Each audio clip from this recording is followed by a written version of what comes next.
ভক্তের কখনো চাকর হয়ে যান, আবার কখনো ভক্তকে ভালোবেসে ভগবান ভক্তের পিতা হয়ে যান, কখনো ভালোবেসে বেসে ভক্তের মা হয়ে যান, কখনো পিসিমা হন, কখনো বন্ধু হন, কখনো শাখা হন। আমরা জানি এই লীলাগুলো ভগবান ভক্তের জন্য কি না করেন, ভক্তের জন্য চুরিও করেন। নাম হলো কি ক্ষীরচোরা গোপীনাথ, তাই না? ভক্তের জন্য সাক্ষী দেন, নাম হয় কি সাক্ষী গোপাল। ভক্তের চাকর হন গৌর হরি বল। বহু বহু প্রমাণ নিদর্শন রয়েছে। আমরা যে গৌর হরি কে ভজন করি, তাই না, নবদ্বীপে, তাই গৌর হরি কে প্রথম প্রতিষ্ঠা করছিলেন জানেন? জানি তাই জয় গৌর হরি বল। প্রথম প্রতিষ্ঠা করছিলেন নৃসিংহ বল্লভ ঠাকুর। এই ভগবানকে প্রথম প্রতিষ্ঠা করছিলেন গৌর সুন্দরকে। গৌর তো নবদ্বীপের ছেলে, তাই না? যেমন বৃন্দাবনের লালা আমার গোপাল, কখনো বলে না ভগবান, সবাই বলে আমাদের গোপাল, আমার লালা। তেমনি নবদ্বীপেও কিন্তু সবারই নিমাই, সোনার চাঁদ নিমাই, চাইনি তাই। কিন্তু যখন ভগবানের প্রকাশ ঘটে, সবচেয়ে আনন্দ রূপে যখন চারিদিকে তখন প্রকাশ ঘটে, এমনি তো নিমাই পণ্ডিত ছিল, পরম পণ্ডিত, কিন্তু অদ্বৈত প্রভু বুঝতে পেরেছিলেন এই আমাদের ভগবান হরি বল। তখন এই নৃসিংহ বল্লভ ঠাকুর প্রথম গৌরের প্রতিষ্ঠা করেন। প্রতিষ্ঠা করে সবাইকে জানিয়ে দেন এই আমাদের ভগবান। তাহলে এই নৃসিংহদেবের ঠাকুরের নাতি ছিল যে ভজন করতেন পরবর্তীতে, ওনার নাম হলো ব্রজবল্লভ ঠাকুর। এবং উনি 80 বছর পর্যন্ত ভজন করছিলেন। 80 বছরের মানুষ বৃদ্ধ হয়ে যায় না, একেবারে ভজন করতে কষ্ট হয়। তো ওনার আবার একটু স্বভাব ছিল কি পান খাওয়া, তাই হ্যাঁ পান সেবা করতো ওই ব্রজবল্লভ ঠাকুর। ওনার আবার একটা চাকর ছিল, 80 বছরে সহযোগী তো লাগে যে আমার ওই ফুল টেনে দে, মালাটা গেঁথে দে, হ্যাঁ, ওনারই সেবা করতেন। তার নাম হলো গৌর হরি। জয়নি তাই গৌর হরি। সেই মহাপ্রভুর নিষ্ঠাভাবে ভজন করতেন। শীতকাল না, ঠান্ডা জল ছানতে ছানতে গলা টলে যায় বসে, রাধে রাধে জয় নিতাই জয় গৌর হরি। ঠিক আছে, ঠিক আছে। হ্যাঁ, মহাপ্রভুর সেবা করতেন। ব্রজবল্লভ ঠাকুর বয়স হয়েছে, গোপালের সেবা করতে করতে, গৌরহরির সেবা করতে করতে উনি আবার যখন বিশ্রামে যান রাতে, ভগবানের বিশ্রাম করান, বিশ্রাম করে উনি নিজেও বিশ্রামে যান। ওদিন এমন মানে অসুস্থ হয়ে পড়ছেন যে আর ভগবানের সেবা দিয়ে নিজে আর মানে বিশ্রাম করতে গেছে, কিন্তু ওই যে পান না খেলে ওনার আবার তৃপ্তি হয় না। হ্যাঁ, তৃপ্তি না হলে মনের ভিতরে খুব কষ্ট লাগছে। আর ব্রজবল্লভের শিষ্যকে গৌর, তাই না, নাম গৌর, আমার গোবিন্দ গৌর নয়। এখন আমরা ছেলের নাম রাখি না গোবিন্দ কৃষ্ণ, ওই রকম। এখন ওই শুয়ে শুয়ে বলতেছে ওনার পান না খেলে ঘুমিয়ে আসে না। এখন বলছে এ গৌর রে, এ গৌরা, পান তো দিলি না রে বাবা। কয়েকবার চেয়েছে, কিন্তু সেই গৌর সে বাড়িতেই নেই, অন্য কোথাও চলে যাচ্ছে, শুনতে পায়নি বোধহয়। এখন অনেকক্ষণ পরে আমার তো ঘুমই আসবে না, একটু পান না খেলে, ভগবানের যে প্রসাদী পানগুলো ওটা আমার একটু দিয়ে যাও। জয় নিতাই। না শুনলে পরে স্বয়ং আমার ভগবান গৌর ওই বাচ্চা রূপে গিয়ে বলছে গুরুদেব এই নেন, ব্রজবল্লভ ঠাকুরের পান দিলেন। এখন পান খাওয়ার পরে তার জন্য জীবনে তো এরকম পান কোনোদিন খাইনি। এই যে কি তৃপ্তি, কি যে সুগন্ধ, এই যে মানে কি স্বাদ, অমৃত অমৃত। এখন ওই পান খেয়ে আর সারা রাত ঘুমায়নি বলছে। সারা জন্ম এত পান খেলাম, এত সুগন্ধি, আমার মধুর, আমার অমৃতের মতো পান তো জীবনে কোনোদিন খাইনি। সারা রাত ঘুমাতে পারলো না। যেই ভোর হলো তখন ওই গৌরকে ডাকছে, গৌর, গৌর তুই কোথায়? তখন বলছে, কেন গুরুদেব কি হয়েছে? যে রাত্রে সারা জন্ম পান দিস, এমন পান তো কোনদিন আগে দিসনি, কোথায় পেলি পানটা তুই? তখন বলছে, আমি তো আপনাকে কাল পান দেয় নাই, আমার মেয়ে অসুস্থ হয়েছিল সেখানে গিয়েছিলাম, তাহলে আমায় কে পান দিল? হৃদয় গৌর হরিব। মন্দির খুলে দেখি কি গোবিন্দের হাতে সেই কর্পূর ধূপ লেগে আছে। যে আমি যখন মন্দিরে যাই যেমন সুগন্ধ পাই, যখন আরতি করে যেমন সুগন্ধ পাই, এই পানের ভিতরে সেই সুগন্ধ, আর গৌরের হাতে সেই পানের সেই যে গন্ধ, যে কর্পূর, সেই কত রকমের দিয়ে আমার স্বয়ং ভগবান গৌর রূপে গিয়ে তার ভক্তকে পান সাজিয়ে খেয়ে আসে। এই জন্য বলছে যে করে আমার ভজন, আমি তার চাকর হয়ে যাই। সেই জন্য অশ্বিনী গোসাই একটা পদ লিখেছেন, বৃন্দাবনে গিয়েছিলেন। বৃন্দাবনে গিয়ে তখন উনি আবার আগে গোসাইরা হুকা খেতেন না, হুকা, হ্যাঁ, তখন উনি গিয়ে বৃন্দাবনে গিয়ে মনে মনে ভাবছে, জানি তাই, আরে একটু যদি হুকা পেতাম তাহলে এই হুকাটা আমি একটু একবার টান দিতে পারতাম। তাই গৌর হরি বল। তখন সে এই ভাবতে ভাবতে দেখলো কি, কালো একটা ছেলে এসে একটা হুকা ধরে, গোসাই ধরো হুকা খাও। হরে কৃষ্ণ। হ্যাঁ, তখন ওই হুকাটা পেয়ে কি, যে যেটা খায় তার সেটা আনন্দ হয় না, হুকাটা পেয়ে পরম আনন্দ হলো। সে তখনই যায়নি তাই গৌর হরি বল, তিনি একটা কীর্তন লিখলেন, কীর্তনও লিখলেন, হ্যাঁ, নিতাই গৌর হরি বল। এবং কীর্তন লিখে সকলেই তিনি গান করলেন, একটা গান রচনা করলেন, খুঁজে পাওয়া যায় না সময়কালে, সে লিখলেন। কীর্তনটা এমন, আমার চাকর আছে ভাই, মনের ভাব জেনে সে কর্ম করে, হারে এমন নফর দেখি না। আমার এক চাকর আছে ভাই, মনের ভাব জেনে সে কর্ম করে, আর এমন নফর দেখি না। নফর মানে চাকর। সে কোথায় থাকে কেউ না দেখে, তারে খুঁজে আমি নাহি পাই। ও সে কোথায় থাকে কেউ না দেখে,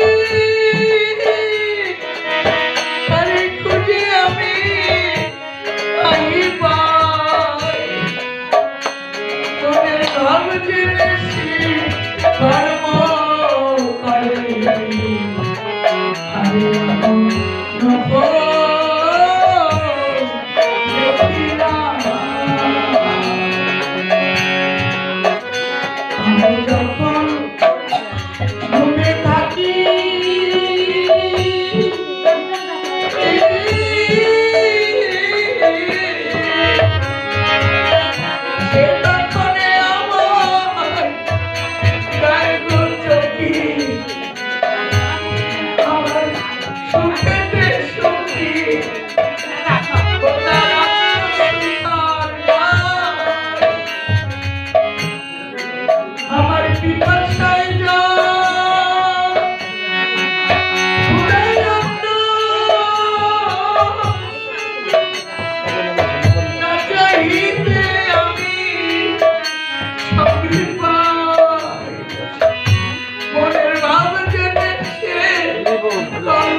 চাকর আছে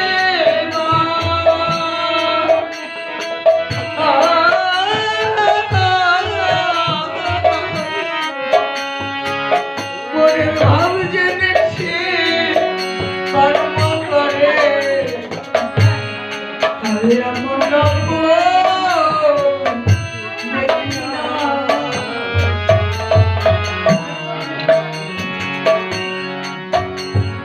খাটনির বিরাম নাই তার মোটে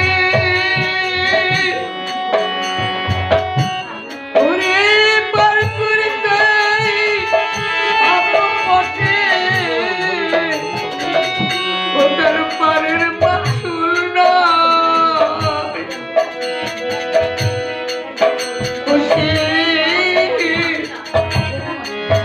খাটনির বিরাম নাই তার মোটে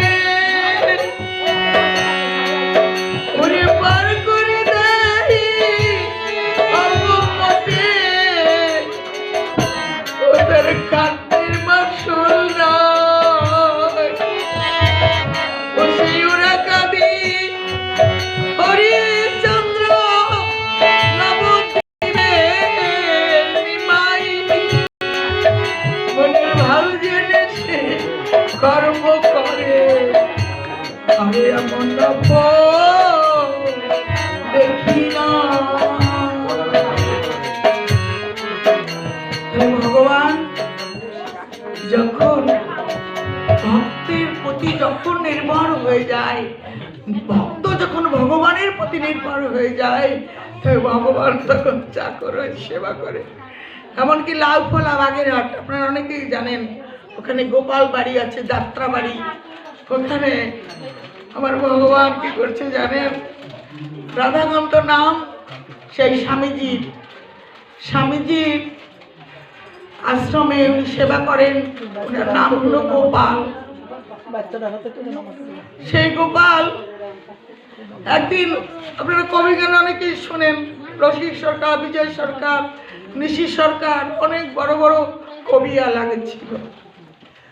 কারণ আমি একজন কবির মেয়ে, আমার বাবাও অনেক বড় কবি ছিলেন জানি, তাই সেই জন্য সমস্ত কবিরা আমাদের বাড়িতে আসতো ছোটবেলা দিয়েই দেখতাম। ওই কবিরা বিজয় বাবু আমাদের দাদু হয়, বিজয় সরকার আর ছোট রাজেন, ওরা ঢাকায় গান করতে যাবে কবি গান। এখন আমার গোপাল ঠাকুরের কবি গান শোনার খুব ইচ্ছা। এখন কি করেছে, ওই নদীর তীরে, ওটা তো বলেশ্বর নদীর তীরে বাগেরহাটটা, ওখানে গিয়ে বলছে ও মাঝি, কে যায় মাঝি? তখন বলছে আমরা কবিয়াল, আমরা বিজয় সরকার, রাজেন সরকার। তখন বলছে আমাদের বাড়ি আসো, আমাদের আশ্রমে আসো, তোমার গান শুনবো। বলছে না, বায়না আছে, যেতে পারবো না, ঢাকায় সে বায়না রয়েছে। তখন নৌকা চড়ায় ঠেকে গেল, মাছ নৌকা। তখন আর কি করা, ছেলেটা যখন ডাকলো আর ফিরে এলো, কবি গান শুরু হচ্ছে, সারা রাত কীর্তন হচ্ছে, কবি গান হচ্ছে।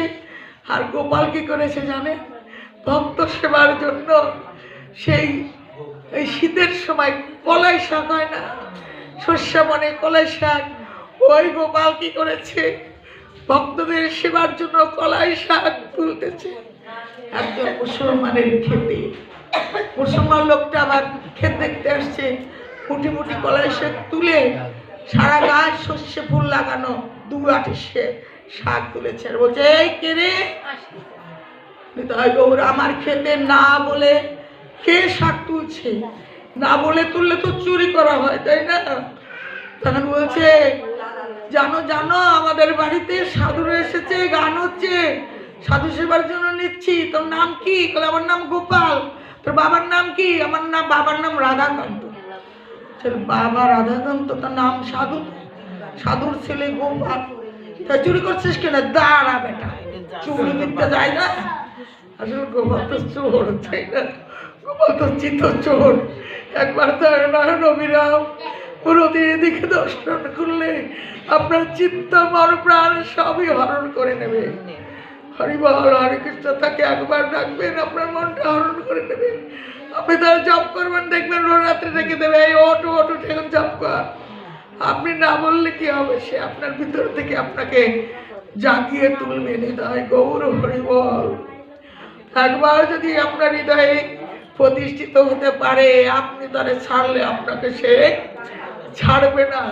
কৃষ্ণ ভক্ত কোনোদিন তার কোনো বিপদ আপদ হবে না, মরণ হবে না, ভগবান তাকে রক্ষা করবেই, অবশ্য রক্ষিবে কৃষ্ণ। বিশ্বাস ও পালন, বিশ্বাস করতে হবে আমার ভগবান আছে, আমার সমস্ত কিছু তার চরণে দিয়েছি, ভগবান আমাকে সুরক্ষা করবেনই করবেন, এই বিশ্বাস আমাকে থাকতে হবে। হৃদয় গৌর হরি বল।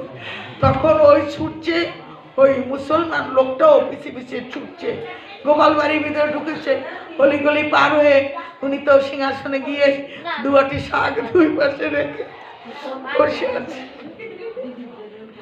এখন ওই যে মুসলমান লোকটা চিৎকার করে ডেকে বলছে, রাধাকান্ত কি জি কে, রাধাকান্ত জি কে? উনি তো মহন্ত, উনি বেরিয়ে এসেছে। বলছে কি হয়েছে ভাই, কি হয়েছে? বলে কি আবার হবে, তুমি সাধু মানুষ, সাধুর ছেলে যে চোর হয় তা তোমার জানা ছিল? বলছে উনি তো বিয়েই করেন নি, ব্রহ্মচারী। হৃদয় গৌর হরি বল। কেন, কি হয়েছে?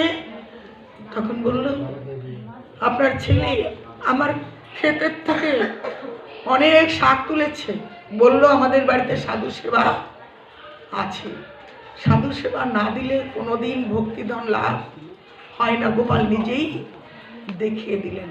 তখন বলছে আমার ছেলে কি বলেছে? না, বলছে গোপাল, গোপাল বলেছে। আচ্ছা আসো, কোন দিক গেছে? বলে এই গলি দিয়ে এইদিকে, এদিকে এদিকে গেছে।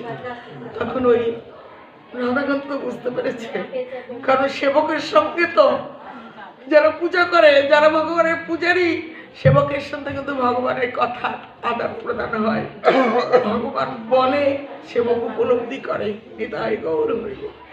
তখন মন্দিরে গিয়ে দেখলো সিংহাসনের দুই পাশে দুয়াটি শাক, আর শীতের সময় তো গোপালের সর্ব অঙ্গে সেই সরষা ফুল লেগে আছে।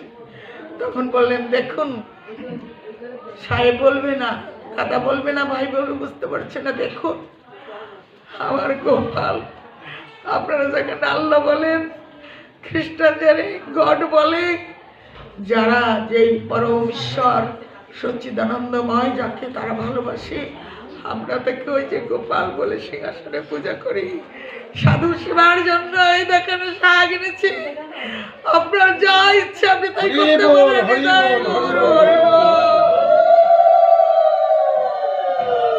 রাধে রাধে।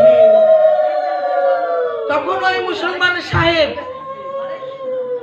ওখানে বসে প্রণাম করে বললেন, তুমি আল্লাহ, তুমি গড়, তুমি সর্বস্বর। 1 বিঘা জমি গোপালের নামে লিখে দিলেন। আজ থেকে যত সাধু সন্ত আসবে, এই গোপালের জমি দিয়ে গোপালের সেবা হবে। দেখেন আমাদের ওরাকান্দি ঠাকুর বাড়ির নাম আপনারা সবাই জানেন, শোনেন। ওখানে পরম একটা ভক্ত ছিল তিনকড়ি মেয়া। এটাই গৌর হরি বল। তাহলে দেখেন তিনকড়ি মেয়ার অনেক 1 বিঘা ফুট ক্ষেত, ফুটে হয় আর মরে যায়, হয় আর মরে যায়। আর ওরাকান্দি হ্যাঁ ওই বাঙি বলে, কোনো ফুট বলে, দলের ওরা তো মানে একেবারে ডঙ্কা বাজিয়ে ঝঙ্কার দিয়ে হরি নাম করতে করতে যায় পাগলের মতো। তখন বললো, এই তোমরা হিন্দু, আমরা মুসলমান, আমার এই বাঙি ক্ষেতের এইখান দিয়ে তোমরা নাম বন্ধ করে যাবে, কারণ সমস্ত মহত্রাই তো আসে জগতে, যুগ যুগে আসে ভগবান। তখন বললো, ভাই তোমরা মেরে ফেলো, কেটে ফেলো, নাম আমরা বন্ধ করতে পারবো না, আমি হরিনাম করবো, হরের নাম হরের নাম হরের নামই বকে বলম, কলম নাস্তিব নাস্তিব নাস্তিব প্রতিরন্নতা। বলে ভাই একটা কাজ করো, যদি আমার এই ফুট ক্ষেত মরে যায়, বড় হয় না, যদি তোমাদের নামের গুণে ফুট বড় হয়, তাহলে তোমরা ফেরার পথে এই পথে আসবে এবং তখন এই প্রসাদ পাবে। তখন বলছে, জয় হরিচাঁদ, জয় গুরুচাঁদ বলে ধ্বনি দিল। যার যার ইষ্ট দেবতাকে সে তো ধ্বনি দেয়, তাকেই ভালোবাসি। হরিগুরু বলে প্রণাম করে বলছে, ফুট খেতে হাত বুলিয়ে দিল, বললো যে ফুট আর মরবে না। তাই ওরা কিন্তু তো 7 দিন বন্ধু কীর্তন হয়, তাই না, 12 তীর্থ, ওরা ফেরার পথে ফুট এক হাত হয়ে গেছে, ক্ষেত ভর্তি এখন এত বাঙি। এখন মানুষের দুর্বলতা তো ওখানে, তাই না? ভগবান যখন কথা শুনে তখন বলছে, এ ভাই তোমাদের কথা সত্যি, এই বাঙি খাইতে হবে তোমাকে। তখন ভক্তরা বললো, দেখো আমরা কাঁচা জিনিস তো ভগবানের সেবাই দেই না, যদি পাকে তখন তুমি যার নামে বড় হয়েছে সেখানে দিয়ে আসবা, তাহলে আমরা সবার পাও হয়ে যাবে হরিচন্দ্রের মন্দিরে, ওরাকান্দি ধাম, গৌর হরিবল। তখন কি করলেন জানেন? তখন ওই কিছুদিন পরে এত কথা বললে হয়, তখন ঠাকুর বাড়ি, তখন গৌরচাঁদ ঠাকুর ছিলেন, ওই বাঙি ঠাকুর বাড়িতে যখন দিল অর্ধেকটা রেখে দিল, বলল কি, ও বাবা এই অর্ধেকটা ভগবানের সেবায় দিয়ে যাও, আর বাকিটা তুমি নিয়ে যাও, আর যত লোক তুমি পথে দেখবে এক এক খণ্ড করে তাকে দেবে। নিতাই গৌর হরিবল। ওই যত কাটে ফুট তত তার বাড়ে, বাড়তে বাড়তে বাড়ি গিয়ে দেখে কি সেই 20 কেজি ওজনে সেই 10 কেজি রয়ে গেছে। তখন তার মনটা কেমন হয়? হরি বলে, এত লোক, হাজার হাজার লোকের ভাঙে দিলাম, অথচ আমার 20 কেজি 10 কেজি রয়ে গেল। তখন আবার ছুটলো পাগলের মতন, তাই গৌর হরিব। দিয়ে ভগবানকে বললো, তুমি আল্লাহ, তুমি গৌর, তুমি সর্বেশ্বর। সেই থেকে 3 করে মেয়ার দল এখনো যায়। ওরা কিন্তু আমরা যদি কেউ যান দেখবেন আগে তাদের দল আগে নিশান নিয়ে তারা যায়। তখন বলছে, আমাদের বংশে যত আছে সব আমরা হরি ঠাকুরের, গুরুচরণ ঠাকুরের দাসত্ব করবো, হরিবল। আর আল্লাহ টাল্লাহ নামাজ আর পড়ে না, তারা হরিবল হরিবল ধ্বনি করে। তাহলে ভক্তের ভগবানের কাছে জাতপাত আছে? যেই ভজে সেই বড়, অভক্তিহীন ছাড়, কৃষ্ণ ভজনে নাহি জাতি কুলাদি বিচার। তাহলে ভজন করলেই তাকে পাওয়া যায়। নিতাই গৌর হরিবল। তাই আমরা জিজ্ঞাসা এই কথাই সেজন্য বলছেন, যদি ভগবানের দিব্য নাম দ্বারা যদি নিষ্ঠাভাবে করা যায়, শুদ্ধ চিত্তে করা যায়, তাহলে পাপের বীজ নষ্ট হয়। কি অমৃতময় কথা! যে ভগবানের নাম যদি শুদ্ধ চিত্তে, শুদ্ধভাবে দেহ মন্দিরটাকে পবিত্র করে যদি একান্ত মনে করা যায়, তাহলে তার পাপ বীজ নষ্ট হয়, তাহলে আর পাপ থাকে না। এটাই গৌর হরিবল। আজ আসুন আমরা দেখুন প্রারব্ধ কর্মর ভোগ কি করে ভোগ করতে হয়। আপনারা সবাই জানেন বিল্বমঙ্গল চিন্তামণির কথা। মাগো আপনারা কথা বলবেন না, চুপ করে বসে যাবেন। এই বিল্বমঙ্গল ঠাকুর তিনি তো বাইজি বাড়ি যেতেন, আমরা জানি, তাই না? চিন্তামণি একজন বাইজি ছিল। কিন্তু আগের জন্মের কথা কি আমরা কেউ জানি? আগের জন্মের কথা কিন্তু আমরা জানি না, কিন্তু সাধু যারা, মহৎ যারা, তারা অনেকেই জানেন। কবি কর্ণপুর কৃষ্ণ কর্ণামৃত গ্রন্থে পূর্বজন্মের কথা বিল্বমঙ্গলের লেখা রয়েছে। আমরা আজকে সেটা একটু আস্বাদন করি। জয় নিতাই গৌর হরিবল। সময় তো শেষই হবে, সময় কি বসে থাকে? বিল্বমঙ্গল ঠাকুর আগের জন্মে একজন ব্রাহ্মণ সন্ন্যাসী ছিলেন। হরিবল। সমস্যাটা কিন্তু নষ্ট হয় না। আপনি যতই ভজন করেন, যেখান থেকে আপনার শেষ সেখান থেকে শুরু। আর যারও জগতিক বিদ্যা পিএইচডি করেন, ডক্টরেট করেন, যত বড় বিদ্যামান মন্ত্রী হন, প্রধানমন্ত্রী হন, আপনার আবার জিরো থেকে শুরু করতে হবে। নিতাই গৌর হরিবল। সেই বিল্বমঙ্গল উনি একজন সন্ন্যাসী ব্রাহ্মণ ছিলেন। উনি ছিলেন অত্যন্ত ভক্ত সেবার মানে প্রতিমূর্তি। যেমন আমাদের বাবা ছিলেন না মুরারি বাবা, উনি যত টাকা পয়সা পেতেন ওনার তো কোটি কোটি টাকা শিষ্যরা দিত। এটাই গৌর হরিবল। উনি কিন্তু সাধু সেবা দিতেন প্রচণ্ডভাবে। হরিবল। বৃন্দাবনে সব জায়গায় সাধু সেবা দিতেন এবং এমনি পাগলের মতো থাকতেন, সামান্য একটু পোশাক করতেন। একদিন আছে কি জানেন, বৃন্দাবনে এক শাড়ির দোকানে গিয়েছে, রাধারানীর জন্য কাপড় কিনবেন। তো ওনার পোশাক দেখে শাড়ির দাম কত জিজ্ঞেস করলে, তো দোকানদার ভাবছে কি নিজের শাড়ি কিনতে পারে নাকি, হ্যাঁ ওনাকে কেনার ক্ষমতা আসেনি, মনে প্রকাশ করেনি। তখন বলছে যে আপনি এটা নিতে পারবেন না, অনেক দাম। তখন বলছে অনেক দাম? দাম কত সেটা তো বলবে। বলছে 50,000 টাকা। নিতাই গৌর। বাবা চলে গেলেন। বাবা পরের দিন 50,000 টাকা ফেলে দিলেন, এই নাও আমার রাধারানীর কাপড় দাও। তখন বলছে বাবা এত দাম তো না, আপনি আমি বুঝতে পারিনি যে আপনি এত টাকা নিয়ে, না না রাধারানীর টাকা তোমার নিতেই হবে। সেই 50,000 টাকা দিয়ে রাধারানীর শাড়ি কিনে দিলেন। একবার সুবলপুর বাড়ির থেকে আমার রাধারানীর জন্য সে সোনার চুর, সোনার হার, কত কিছু নিয়ে গেলেন। তার সাধুকে চেনা যায়, বৈষ্ণব স্মৃতিনারী দেবের সকতি, উনি সব সময় সাধু সেবা করতেন। তাই যেখানে যাবেন 64 মন্ত্রের ভোগ দিতেন। হ্যাঁ, এবং ওনার আরেকটা মানে ছিল শিষ্য ভাজন ছেলে, হ্যাঁ আমাদের এটা নাম হলো শুভঙ্কর, ও এটা ধরে রাখছে, ও প্রতি বছর এই 64 মন্ত্রের ভোগ দেয়। আমি বাবার নিয়ে আমার শিষ্য মহলে ওখানে আমি 64 ভোগ দিয়েছি ভাঙাতে গিয়ে। নিতাই গৌর হরিব। এই বিল্লমঙ্গল সাধু, উনিও সাধু সেবা দিতেন। আর সাধু সেবা ছাড়া কিন্তু উপায় নাই। ছাড়িয়া বৈষ্ণব সেবা নিস্তার পেয়েছে কেবা। সাধু সেবা আমাদের দিতে হবে মনে প্রাণে। নিতাই গৌর হরিব। তিনি কি করলেন, ওই দেশের রাজা, হ্যাঁ বিল্লমঙ্গলের মানে বাড়ি যে জায়গাটার নাম খেয়াল নেই, আগের জন্মে তো মানে পিছনের জন্ম, ওইখানে এক রাজা ছিলেন। সেই রাজা নিতাই গৌর হরিবল চন্দ্রপাল রাজা। একটা মেয়ে, রাজার মেয়ে রাজকন্যা, কিন্তু রাজকন্যা খুব আভরণ দিয়ে, স্বর্ণ অলঙ্কার দিয়ে, মণি মাণিক্য খচিত অলঙ্কার দিয়ে সাজিয়ে রাখতেন। তাহলে হঠাৎ করে মেয়েটি মারা গেল। মারা গেলে পরে এখন বলছে যে আমার মেয়ের গা দিয়ে কোনো অলঙ্কার তুমি খুলবে না, এই অবস্থায় সমাধি করে রাখো। মেয়েটার কিন্তু বিয়ে হয়নি, জানি তার রাজকন্যা বিয়ে হয়নি, রাজবাড়িতে অলঙ্কার সহই সমাধি করা হয়েছে। এখন এই বিল্লমঙ্গল ওই রাজ্যেই থাকে। রাজবাড়ির রাজকন্যার এত অত কোটি কোটি টাকার অলঙ্কার সহ তাকে সমাধি করা হয়েছে। আর উনি সাধু সেবা দিতে দিতে ওনার টাকা ফুরে গেছে। সন্ন্যাসী মানুষ তো ভিক্ষা টিক্ষা করেই তো সাধু সেবা দেয়। মনে করলেন এত এত অলঙ্কার, তাহলে আমি যদি এই অলঙ্কারগুলো আনতে পারি তাহলে তো সাধু সেবা দিতে পারি। নিতাই গৌর হরিব। উনি কি করলেন, অনেক রাত্রে ওই রাজকন্যার সেই সমাধি খুলছে, খুলে ওই অলঙ্কার আনবেন। ওনার উদ্দেশ্য কিন্তু মহৎ, উনি সাধু সেবা দিবেন।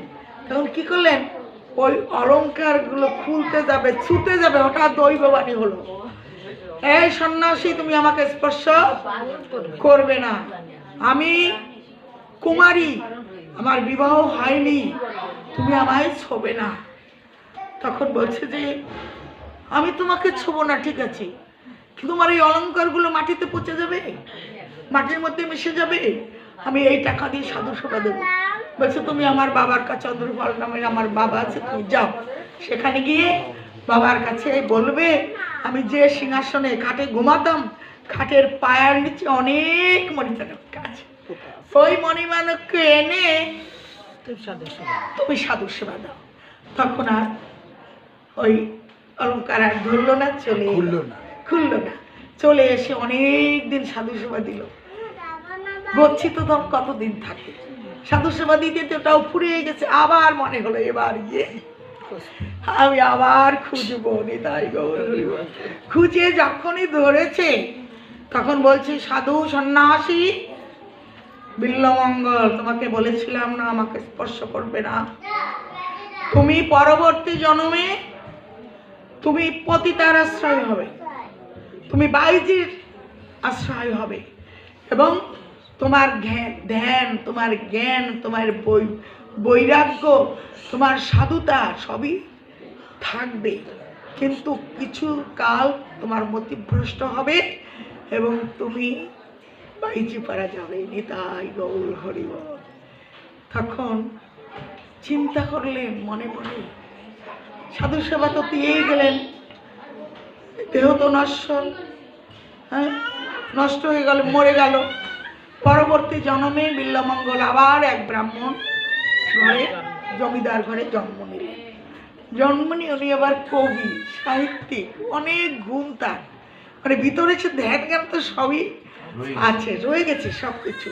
তখন ওই বাইজি পাড়ায় একদিন দেখলো এক বাইজি, মানে জয়নিতাই গৌর হরি বল, সে কালীমার পুজো দিয়ে যাচ্ছে নৌকায় করে।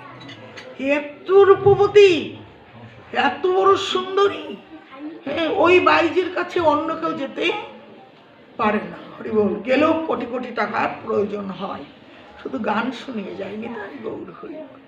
এখন ওই রূপ দেখে পাগল হয়ে গেল। বিল্লমঙ্গল বলছে এই রূপ তো আমি আগে কখনো দেখিনি, এত রূপ। তখন ওই বাইজি পাড়ার আশেপাশে বসে বসে ওই বাইজি গান করে, শ্রবণ করে। শ্রবণ করতে করতে ওই গানের মহিমায় আকর্ষিত হয়ে উনি ওই বাইজির দরজায় গিয়ে বলছে যে বাইজি, জানি না তোমার নাম কি? বলছে আমার নাম চিন্তামণি। তাহলে আমি তোমার একটু গান শুনতে চাই, তুমি আমার সারা রাত গান শোনাবে, তার পারিশ্রমিক আমি দেবো তোমাকে। কিন্তু এত মানে জ্ঞানী মানুষ দেখলে কিন্তু বোঝা যায়, সাধু মানুষ যতই কুৎসিত দেখা যায় কিন্তু তার একটা জ্যোতি থাকে। তাই গৌর হরি ওই চিন্তামণি দেখে, কারণ গান তো সবাই শোনে না, এই পাঠ কি সবাই মন দিয়ে শোনে? হ্যাঁ, গান কি সবাই বুঝতে পারে? সঙ্গীতের যে রাগ রাগিনী সবাই উপলব্ধি করতে পারে না। তখন সেই ভাব উনি বিল্লমঙ্গল কীর্তন শ্রবণ করে আর নয় অঞ্চলে ভাসে, আর বলে কি এমন শ্রোতা তো আমি আগে কোনোদিন পাইনি। হ্যাঁ, শিল্পীর মধ্যে আনন্দ হয় যদি শ্রোতা মন দিয়ে কীর্তন শ্রবণ করে। শেষে বলছে আজ থেকে আমি প্রতিদিন তোমার কাছে আসবো। বলছে কিছুদিন তোমার মতিভ্রষ্ট হবে, কিন্তু তোমার বৈরাগ্য, তোমার ত্যাগ, তোমার সাধুত্ব সবই থাকবে। নিতাই গৌর হরি বল। এমনি করে প্রতিদিন শ্রবণ করে। আর চিন্তামণিও পাগলা ঠাকুরকে খুব পছন্দ করে, ভালোবাসে। এমনি করে হঠাৎ করে ওই বিল্লমঙ্গলের পিতা মারা গেল। নিতাই গৌর হরি বল। বাবা মারা গেলে তো 10 দিন 13 দিন পর্যন্ত ব্রাহ্মণ তো দশা টসা কেটে 13 দিনের শ্রাদ্ধ করে তারপরে তো এক জায়গায় মানুষ যায়, বাড়ি ছেড়ে তো যায় না সাধারণত। আর এখন তো চাকরির সুবাদে যেতে হয়। তাই গৌর হরি বল। হ্যাঁ, তখন কি করলো, মারা গেলে পরে বিশদভাবে আলোচনা করলে অনেক সময়ের প্রয়োজন, কিন্তু আমাদের আবার টাইমও তো শেষ হয়ে আসছে। তখন 2:30 পর্যন্ত আমাদের সব। তাই গৌর হরি বল। তখন বললেন কি যে কি করে যাবে, পাগলের মতো হয়ে গেছে, চিন্তাটা ছাড়া আর বাঁচে না। আমার চিন্তাকে কবে দেখবো আমি, আমার চিন্তার কাছে কখন আমি যাব? তখন পিতার পিতৃ শ্রাদ্ধ ক্রিয়া হয়ে গেল। ওদিন প্রচন্ড ঝড়, প্রচন্ড প্লাবন, বন্যা, বৃষ্টি। ওই পিতার আদ্য শ্রাদ্ধ ক্রিয়া করার পরে গভীর রাত্র 2 বাজে, তখন ওই চিন্তার কাছে যাওয়ার জন্য পাগল হয়ে গেল। তাই গৌর হইল। তো নদীর পাড়ে এসে কোনো খেয়ারি নেই, খেয়ারি বলছে খেয়ারি নেই, আমি চিন্তার কাছে যাব, কখন যাব, কখন যাব। তখন কি করলেন, একটা সব ভেসে যাচ্ছে, স্রোতের তোরে কলা গাছ, কত কিছু গাছ চলে যাচ্ছে, একটা মৃতদেহ চলে যাচ্ছে। তখন বিল্লমঙ্গল ঝাঁপিয়ে পড়ে মৃতদেহকে আশ্রয় করে উপরে পার করে উপরে উঠলো। মৃতদেহটা পচে গলে দুর্গন্ধ হয়ে গিয়েছে। চিন্তা দোতলায় থাকে, উপরে উঠবে কি করে? আর দরজা জানলা তো সবই বন্ধ। একটা গবাক্ষ পথে একটা সর্প ওই বাঁচার জন্য ওই মাথা দিয়ে তার ভিতরে রয়েছে। এখন ও মনে করেছে, আবার জানলা মানে মানে উপরে একটা বারান্দা রয়েছে, ও মনে করেছে আমার চিন্তা এতদিন আবার কেন ভাবতে ভাবতে আমি আসবে বলে একটা দড়ি ফেলে রেখেছে। কত ভালোবাসে আমাকে। তখন ওই বিষধর সর্প ওই সাপের লেজ ধরে ধরে উপরে ধপাস করে পড়েছি। ধপাস করে পড়লে পরে চিন্তামণিও কিন্তু জাগ্রত, ঘুমায়নি। তখন বলছে ওনার যে দাসী, তার নাম লক্ষ্মী, ও লক্ষ্মী দেখ তো সেই পাগলা ঠাকুর এলো কিনা। পাগলা ঠাকুর এত রাত্রে আর কি আসবে? তখন গিয়ে বললো, হ্যাঁ গো দিদিমণি, সেই পাগলা ঠাকুর এসেছে, কিন্তু গায়ে খুব দুর্গন্ধ। তাহলে কাজ কর, ওই রুমে নিয়ে সাবান দিয়ে ভালো করে ধৌত করে আমার কাছে নিয়ে আয়। তখন কি করলো, ভালো করে সাবান টাবান দিয়ে ধৌত করে চিন্তামণির কাছে নিয়ে এলো। চিন্তামণি বলল, হে পাগলা ঠাকুর, তুমি কেন এত রাত্রে এসেছো গো? তখন বলল, তোমাকে ছাড়া তো আমি আর বাঁচতে পারছিলাম না। তুমি কেমন করে এলে গো? বলে, কেন, তুমি তো বেলা পাঠিয়েছ, উপরে উঠলে কি করে? তুমি না রোজ পাঠিয়েছ, তাই ধরে ধরে উপরে উঠেছি। লক্ষ্মীকে বললো, লক্ষ্মী দেখে এসে ও গিয়ে বললো, মা সেটা রজ্জু নয়, বিষধর সর্প, লেজটা ছিঁড়ে পড়ে আছে। আর ওই ভেলা নয়, ওটা ছিল একটা মৃতদেহ, সব দেহ। এমন করে যখন বললো, তখন বললেন, এই পাগলা ঠাকুর, ওই যে রাজকন্যা, উনি ওই চিন্তামণি হয়ে জন্মগ্রহণ করেছে। তাই গৌর হরি বল। তখন বললো, তুমি আমার প্রতি এমন আকর্ষণ কেন তোমার? তুমি সত্যিই পাগল, তোমার মতো পাগল এই জগতে দু চারটি হয়, সবাই হয় না জানো। ঠাকুর ঠাকুর বলে সম্বোধন করতেন। জানো ঠাকুর, তুমি যতটা আমাকে ভালোবাসো না, এই ভালোবাসাটা যদি রাধা গোবিন্দকে দিতে, এই গৌর গোবিন্দকে দিতে, তাহলে এতদিন তুমি গোবিন্দকে লাভ করতে।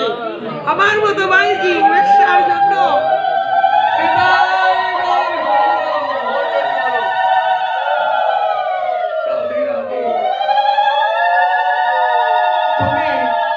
জীবন উৎসর্গ করছে। তুমি এত বড় কবি, এত বড় সাহিত্যিক, এত বড় প্রেমিক, তুমি একটা বেশ্যার জন্য তুমি সমস্ত জীবনটা নষ্ট করে দিলি।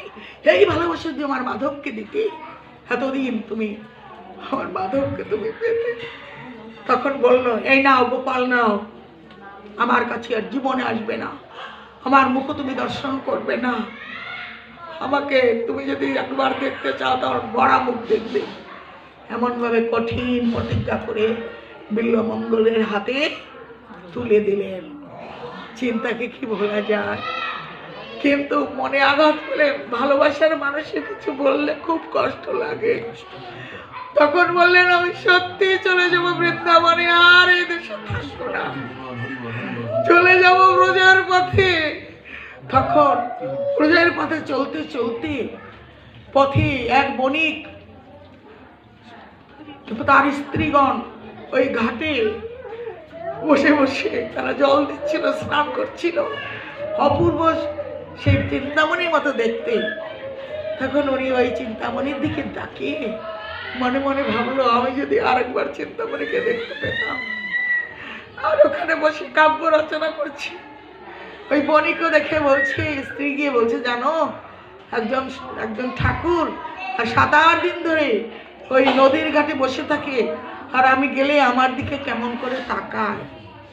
তখন বণিক বলল, জানো লক্ষ্মী, জানো সাধ্যী স্ত্রী, বললো, ওনার মতো পাগল 2-4 দিনই হয়, তুমি না আপ্যায়ন করে আমাদের বাড়িতে নিয়ে আসো। তখন বণিক পত্নী স্বামীর কথা শুনছে, সতী নারী, পতির কথাই তার একমাত্র ধর্ম। সে বলছে, বাবা জীবন, তুমি আমাদের বাড়িতে আসো, হ্যাঁ আমাদের বাড়িতে একটু অন্ন সেবা করবে। তখন বিল্বমঙ্গল সঙ্গে সঙ্গে গেলেন, গিয়ে দেখলেন রাজপ্রাসাদ, জানিতে এই বাড়ির মতো সুন্দর, হ্যাঁ আলাদা আলাদা রুম, খুব সুন্দর পরিবেশ। তখন এত সেবা করছে স্বামী স্ত্রী মিলে। বৈষ্ণব সেবা বলছে না, ছাড়িয়া বৈষ্ণব সেবা বিস্তার পেয়েছে কিবা, এত সুন্দর সেবা যত্নে খুশি হলেন খুব। 2-4 দিন সেবা পেতে পেতে একদিন বিল্বমঙ্গল ওই মেয়েটিকে ডেকে বললে, বণিক পত্নীকে, মাগো আমি তোমার কাছে একটা জিনিস চাই, দেবে? বলছে, কেন? সাধু চাইলে কেন দেবো না, আমার যদি সামর্থ্য থাকে আমি নিশ্চয়ই দেবো, নিতাই গৌর। তখন বলেন, কি চাই আপনার? তখন বলছে, মাগো তুমি একটু সুন্দর করে সেজে গুজে তুই গভীর রাত্রে আমার কাছে একটু আসবে, আমি তোমাকে একটু মন ভরে দেখবো, মানে এমন কথা যখন বললেন, যুবতী মেয়ে মনটা স্বাভাবিক খারাপ হয়। স্বামীকে বললেন, আমি কি যাবো? মানে হ্যাঁ তুমি যাও, যেমন ভাবে তোমাকে সাজতে বলেছি তেমন করে যাও, সুন্দর করে খোপায়, আগে আমরা খোপায় কাটা দিতাম না, রূপার কাটা দিয়ে প্রজাপতি দিয়ে কত রকম সেজে সেজে আমরা ব্যবহার করতাম। তাই গো এখন ওগুলো বাদ হয়ে গেছে, কাঁকড়া দিয়ে চুলকে আটকে রাখে। তাই গৌর করিব। তখন উনি সুন্দর করে সেজে গুজি অপূর্বভাবে দাঁড়িয়ে আছে। আর বিল্লমঙ্গল তার চরণ থেকে ভগবান দর্শন করলো। আর চিন্তামণির কথা ভেবে ভেবে নয়নে প্রেমাশ্রু প্রবাহিত হতে লাগলো। আর বললো, মা গো আমি তোমার কাছে একটা জিনিস চাইবো। মনটা চমকে উঠছে বারে বারে। তার বল, সাধু তো, দেখি কি চাই। বলছে, মা বেশি কিছু চাই না, তোমার ওই খোপায় যে রূপার কাটা, কাটা দুটো দেবে, দেবে আমাকে। সামান্য দুটো রূপার কাটা তোমাকে আমি দেবো না? কি বলছে বাবা? তখন ওই কাটা দুটো খুলে তখন বলছে, এই নিন বাবা। এই দিল। তখন মনে পড়লো চিন্তার কথা। আমার চিন্তা যতদিন এই চোখ দুটো থাকবে, যাকে দেখবো আমার চিন্তার কথা মনে পড়বে। ওরে পোড়া চোখ, আমি তোকে আর রাখবো না। তখন ওই দুটো কাটা দিয়ে দুটো চোখ আবার উপরে দিল, ফেনকে দিয়ে রক্ত প্রবাহিত হলো। তখন বণিক পত্নী চিৎকার করে বললেন, এ কি করলেন, এ কি করলেন? শোনো শোনো, দেখো বাবাজি কি করলো। তখন বলছে, মা তোমার কোনো দোষ নেই, আমার পোড়া চোখ শুধু চিন্তাকে দেখতে চাই। আমার চোখও নাই আর আমার চিন্তার কথাও মনে পড়বে না। তখন ছুটতে ছুটতে গেল, রক্তর বন্যা বয়ে যাচ্ছে, চোখ নাই তো, ঠেবে পড়ে যাচ্ছে উচটকে। ভগবান আর ভক্তের কষ্ট সহ্য করতে পারছে না। তখন বললেন যে গোপাল এসে বললো, হে বিল্লমঙ্গল, নিতাই গৌর হরি বল, তুমি কোথায় যাবে? নাম তো বললো না, বললে সাধু তুমি কোথায় যাবে? তখন বলছে, আমি বৃন্দাবনে যাব, আমি ব্রজে যাব, ব্রজে যাব আমি। বলছে, তুমি তো অন্ধ, কি করে যাবে? ব্রজ তো বহু দূরে, বহু দূর নগরী মথুরা পুরী, তুমি অত দূরে কি করে যাবে? নিতাই গৌর হরি বল। তখন বলছে, শোনো সাধু, আমিও যাব, তুমি আমার সঙ্গে যাবে? বলছে, হ্যাঁ যাব। তখন বলছে, ধরো এই লাঠিটা ধরো। এক পাশে ব্রজের রাখাল আমার গোবিন্দ লাঠি ধরেছে, আর এক পাশে বিল্লমঙ্গল লাঠি ধরেছে। এখন লাঠি ধরে চলছি। বিল্লমঙ্গল চোখ নেই, তাতে কি হবে? অন্তরে অন্তরে তার জ্ঞান দৃষ্টি খুলে গিয়েছি। কেন কি একটা পদ্ম গন্ধ, কি সুগন্ধ, কে আমায় নিয়ে যাচ্ছে হাত ধরে। নিতাই গৌর হরি বল। তখন পথ চলতে চলতে হাট লাঠি ধরে ধরে যাচ্ছে। এখন যখন বলছে, এই সাধু, এই দেখো না খুরের ধ্বনি, এই জন্য গোচারণে ধুলি উঠছে, এই দেখো না গোদনের শব্দ, আমরা তো ব্রজে এসেছি, ধূমধুনের গন্ধ, সবই তো চিনতে পারছো? নিতাই গৌর হরি বল। হ্যাঁ, আমরা ব্রজে এসে গেছি, গৌর হরি বল। তাহলে তুমি এখন হ্যাঁ আমায় ছেড়ে দাও, ব্রজে তো এসে গেছি, যায়নি তাই গৌর হরি বল। তখন বলল, একটা জিনিস তোমাকে আমার দিতে ইচ্ছে করছে। নিতাই বলছে, কি দিবে? নিতাই গৌর হরি বল। বলো কি চাই? বলছে, আমি একটা জিনিস চাই, তুমি দেবে? নিতাই গৌর হরি বল। বলে, বলো কি চাই তোমার? তখন বলছে, আমার চোখ দুটো তুমি অন্ধ করেছিলাম, আমার মন বলছে তুমি যদি আমায় হাতটা বুলিয়ে দিতে চোখে, তাহলে তোমার ওই মদন মোহন রূপটা আমি দেখতে পারতাম, মন মোহন ভুলানো রূপ আমি দেখতে পেতাম। তখন বলছে যে লাঠিটা ছেড়ে দাও। গৌর হরি বল।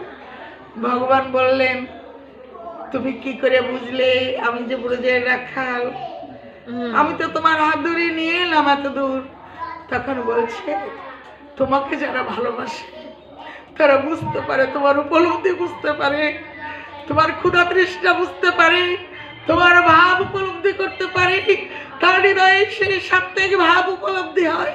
সাত্ত্বিকা স্বল্প মাত্রা সুরতশ্রুকুলতদয় রুচির বিচিত্ত মাচ্ছিন্ন ভাব একটু বিবেদে বুঝতে পারে গো, বুঝতে পারে। তখন বললো, তাহলে দেখো আমার ভুবন মঙ্গল, সে অপরূপ রূপ, ত্রিভঙ্গ ভঙ্গি মঠা মদন মোহন রূপ, বরাবিরা বিরামং মৃগমদ তিলকম কুণ্ডল ক্রান্ত খণ্ডম কঞ্জাস্কম কম্পকণ্ঠ স্মিত শুভমুখম সাদরেণস্ত বেণু সমং শান্তং ত্রিভঙ্গম রবিকর বসনং ভূষিতাং বৈজয়ন্তা বন্দে বৃন্দাবনস্থম যুবতী শতবিরতম ব্রহ্ম গোপাল বৈষ্ণব। সেই নয়ন নানকরা মূরতি দর্শন করলো যখন, বিল্বমঙ্গল চরণে ছিন্ন বৃক্ষের মতো লুটিয়ে পড়লো আর বলে উঠল, রাধে রাধে রাধা গোবিন্দ পরমানন্দে হরি বল। গুরুদেব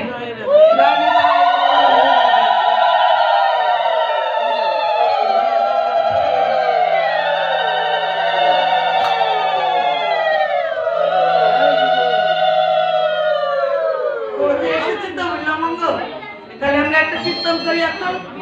ব্রজের কীর্তন করি, ব্রজে ঘুরছে, ব্রজে দর্শন করছে, হরে কৃষ্ণ। এবং মুখে কি বলছে? হরিবল হরিবল বলছে। আর কি বলছে? মনে মনে চেতনা রয়েছে বিল্বমঙ্গলের। ব্রজে গোপীরা কি করে, গোপীরা কি করে, সখারা কি করে, তাই রাধে রাধে আমরা একটা কীর্তন করছি। সবাই করবে আমার সাথে সাথে। হ্যাঁ, হরি বলবো আরে মদন মোহন 2 লাখ টাকা হতে পারতাম, একটু বাইরে রয়েছে কখন লাগবে কখন?